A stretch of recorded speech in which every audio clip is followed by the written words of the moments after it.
Hello everyone, welcome to Commodities Podcast. This is 𝗀𝗫𝗀𝗵𝗵 from Sharekhan BNP Paribas. Today we have an update on gold.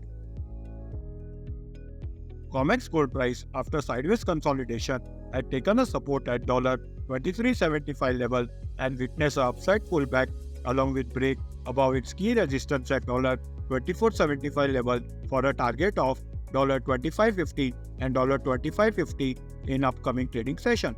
MCX gold price after a sharp consolidation on downside has broken its important resistance of 70,600 level, indicate short-term trend is bullish.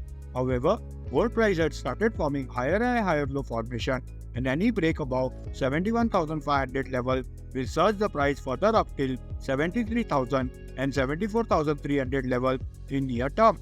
On the other hand, key support hold at 70,500 level and break below will act as a trend reversal. The price indicator is bullish. Thank you.